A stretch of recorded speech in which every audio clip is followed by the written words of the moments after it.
Ito po yung ano, yung side mirror ko. Konting problema lang naman yun, sir. Tingnan nyo naman po, may side mirror naman po May ako. siguro po kasi nakatayo po, sir. Ganun po po Sir, yan. okay. Ano ang violation yan, sir? Walang side mirror. Nakamodify po tayo. Nakatayo po medical po. Eh, Side mirror. Kumusta? Kailan ka pa dito, Chief? Ano lang po nung July, August. Apo, 2 months pa lang. Pati ang ticket mo. Dito po. May tao kang Ay, opo. Tinext ko, message ko nga po si sir. Hindi nga po nakontak ng tao ko yung inspection. So, nandun na po sa time na hindi na nakontak, na-issuehan po tuloy ng ticket. Anong nakandak? Yung i-verify po sana kung visible po yung back niya dun sa setup ng side mirror. Pag ang usapan ay side mirror, either broken or defective or no side mirror. Yes, sir. Opo. Yun nga lang, sir, nung na-print po ata kami, sir, is nakatayo daw po yung side mirror. Ay alam mo, with respect sa iyo, Chief, Mhm. makikita mo naman sa rider, normal ang pag-iisip nito eh. Opo. Ibig sabihin normal, ikaw ba, Chief, Mhm. maglalagay ka sa side mirror, hindi mo makikita yun. Yes, sir. Common sense. Yung common sense. Common sense, di ba? Opo, parang ang ano ko dito, sir, nung nalaman namin, ang nai-ticket niya is improper installation. Patingin nga. ano, sir. Brother, ikaw yung enforcer?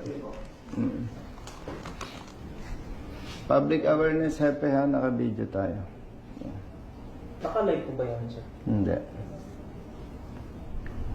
2D po tiniket niya po, no? Sir naman. Ano nakalagay sa 2D, happy? Ang 2D po natin, sir, is motor vehicle with defective, improper, unauthorized accessories, devices, equipment, and parts. Nung na-print po siya, nakatayo po yung side mirror. Kaya, Hindi. Paano mo nga sasabihin improper kung doon sa comfortable? ano, sir, yun po yung side. Sir Duan, no? Gusto niyo pong i-verify yung Nabanggit ko po kasi na nakatayo nga po yung sa inyo na makikrim natin. Binalik ko po sa kanya kung pwede, inspectin po natin sa akin kung pwede po kumuupo. To check kung kita po yung nasa likod. Yes. Mas pwede lang po tayo mag-inspect sa kaso po, hindi niya po ako pinasakay para to check. Ang nangyari po, nagalaw na po yung sa inyo. Tsaka niya po ako pinuupo to check. Kasi kung magsusukatan tayo, yung mali ng LTO at mali ng motorista, mas malaki ang kasalanan ng LTO eh. Bakit ka mo? Ang daming LTO hindi marunong bumasa ng rehistro. Oh. Ang daming LTO, auxiliary lights. Hindi alam yung tamang pagpapatupad. Oh, may mga kaso pa dyan, Chief, na mali ang nailagay Brother Matt sa expiration ng lisensya. Tapos nahuli siya. Expired pala. Pero nakalagay doon yung validity. License card. Papel lang ang ini-issue ng LTO. Nababasa yung papel. Parang bond paper lang. May license card na ba kayo ngayon? Meron na po, babe. Plaka. Ilang taon na.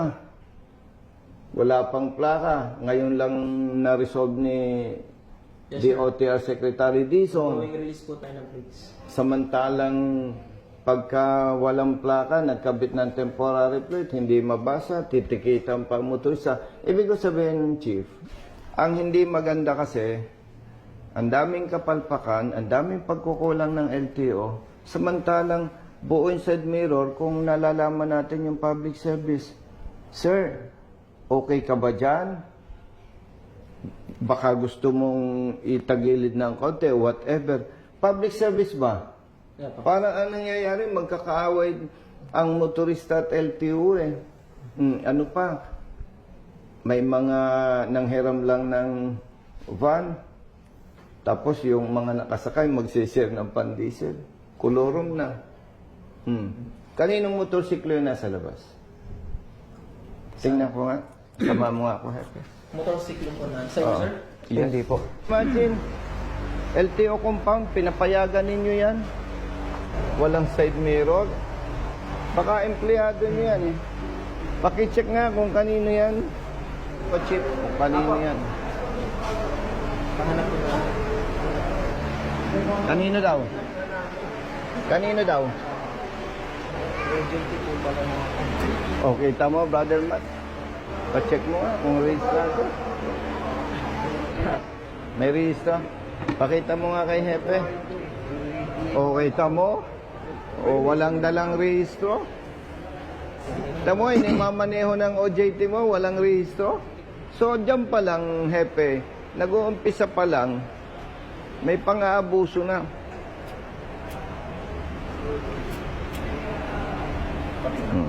Yan, o.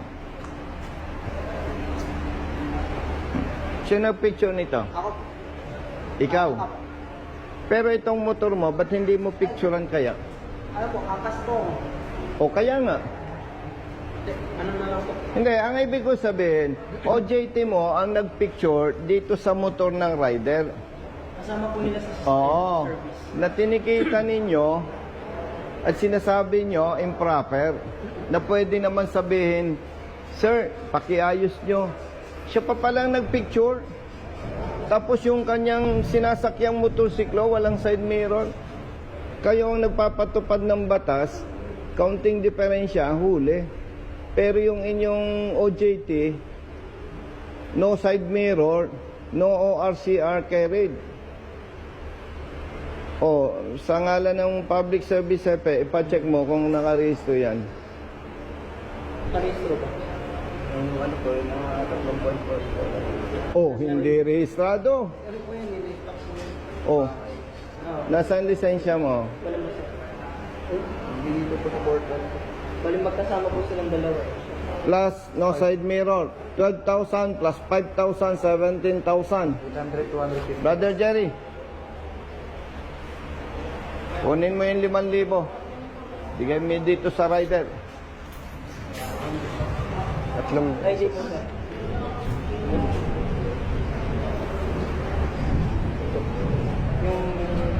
Yung ID mo. Yung ID ka ba? Basta po yun. Hindi, yung ano mo. Any ID, valid ID. Ganyan po. Kunin mo. Yung mali na nakikita ko, dapat nating itama. Itong rider, hindi ko na pagkokontesin. Oh, brother. Sige na. Kita mo sir. Sige. Hindi na tayo magkocontest. Sige tayo. No side mirror. Expired registration. Brother Aliga, ikaw ang nagpicture during operation, di ba? Pakipicturean mo na din yung motor mo. Dubayad na po siya. Bayaran mo na lang yung multa. Epe, sana wag nang maulit yung ginawa ng tao mo. Apo, pagsabahan mo lang po sir. Remind. Sige. Thank you. Thank you. Sana last na ito, Hepe. Apo. Nasaan yung ticket? Picturean ko lang yung TOP number. Brother, okay na? Pwede okay sir. Sige. Pasensya na ako nga. Oo. Brother, picturean mo kami yung tatlo. Hati kayo, ha?